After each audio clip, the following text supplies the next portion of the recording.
Welcome to Knife Thoughts. This video is going to be on this knife, and as you can see, this is the Great Eastern Cutlery Northfield number 130224.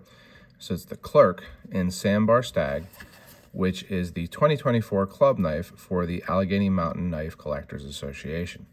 So the AMKCA is really the first club that I joined and attended. I attended for a long time when I lived closer, but now I live pretty far away, so unfortunately I haven't been able to attend recently.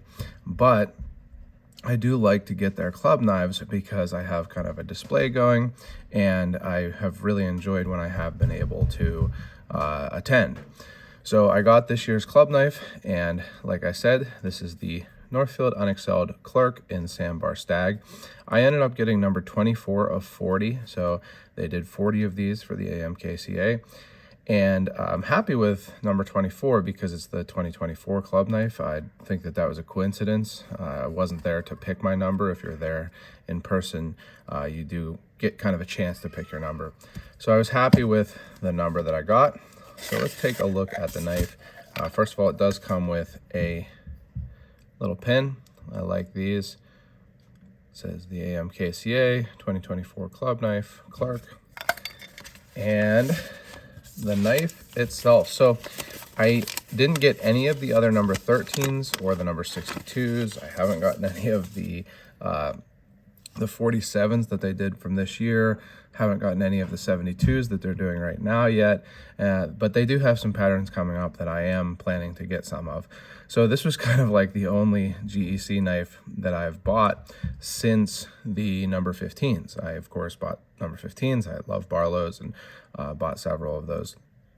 But this is the only one I've gotten since then.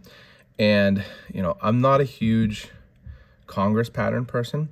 I have had Clerks from GEC before, specifically the office knife, and I did like it and kind of like what it was, the history of office knives.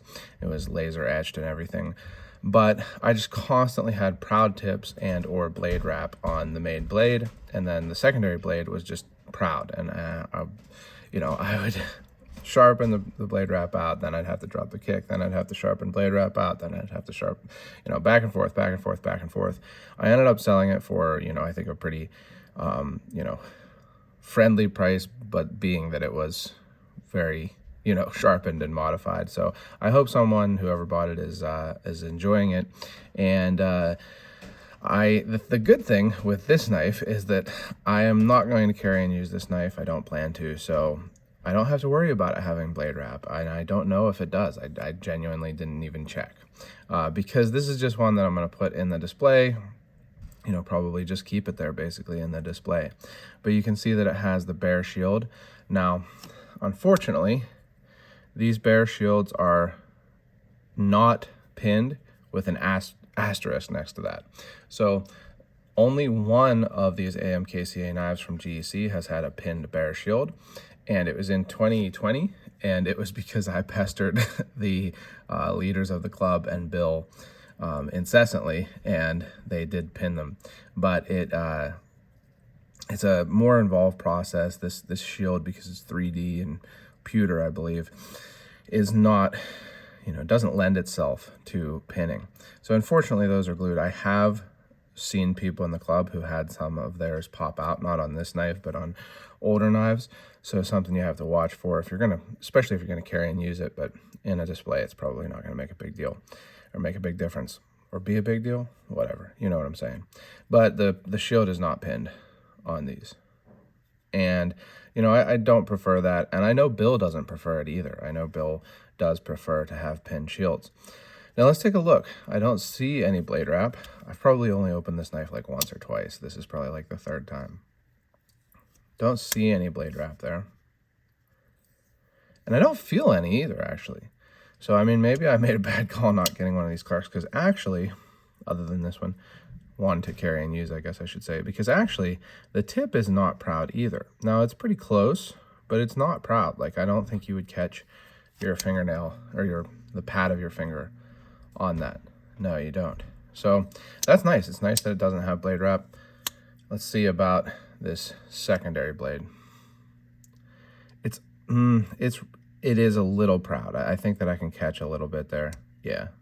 So I can catch my fingernail on the tip.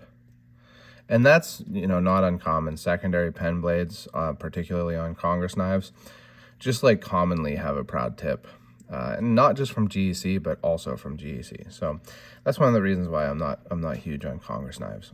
But good action on both of these. I would say right at about a 5. It feels like it probably needs a little bit of mineral oil in the joint. And same deal here, right about a 5. Probably could be oiled and feel a little bit less gritty. But, really well put together. You can see that those blades fit in the blade well really nicely. You've got the offset grinds to help them fit in, which I really appreciate. No gaps. So really a well-built knife. No gaps even really between the covers and the bolsters that I see. And this isn't an unboxing, but honestly, I've only opened this knife a couple times. I've always kind of thought it was crazy when people would say that, like, oh, I got this knife 2 weeks ago, but I haven't looked at it yet. Like, what do you mean you haven't looked at the knife yet? Like, why would you get it and not look at it? But, I did open it when I got it, but just didn't get a chance to look at it too closely. And so this is kind of, I'm looking for the quality as we go here, but it looks great. No gaps on the back spring, like I said. It's really nice, actually. And pins are nicely done. I don't see any cracks. Pretty flat spin, or flat head on the spun pin there. Someone in the Barlow Bearcat Club recently kind of conjectured that they were doing those differently now. I don't know if that's the case or not, but, just something that people have suggested. You can see the 24 there. Like I say, I do like that I got 24. And then, in case you didn't see it earlier, there's the AMKCA 24. I think that this is a nice etch. I've always appreciated the AMKCA etch. But yeah, a nice knife. And then let's take a close look at this Stag. So, you never really know what you're going to get with Stag, but this is nice. It's kind of like, there's different types of Stag. There's really smooth Stag. There's popcorny Stag. There is kind of valley Stag, or, ridgy Stag. I don't know if there's a general term, but that's kind of what I think of it as. And this is that. This is the last of those valleys and ridges. And I think it looks good. I like the finish on it. It's nice and smooth on the polished areas. You've got the rough, darker interior bottoms of those ridges. So I'm happy with the Stag on this also. So yeah, I think this is a cool knife. Like I say, don't really plan to carry and use it. Not really like a pattern that I am super, interested in, if not for it being the club knife for AMKCA, but being that I have had great experiences at the club. Some of the people at the club there have really, shared a lot of knowledge with me and, kind of bolstered my enthusiasm. So I always like to get the club knife if I can. And this is one that I'm excited to have. So if you've enjoyed this video, make sure you subscribe to the channel, click the bell, and select all so you know when I post new videos. You can follow me on Instagram and Facebook, but the best way to keep up with all of the most recent knife thoughts is by going to knifethoughts.com and subscribing to my blog, or subscribing to my emails basically there. Planning to move to, just doing my website and YouTube, basically, maybe a little bit on social media still, but really moving towards the website and YouTube here. So make sure you subscribe to my emails at Knife Thoughts. And thank you for watching. I really appreciate it. You can leave any comments below. And last but not least, as always, don't forget to go out and do good.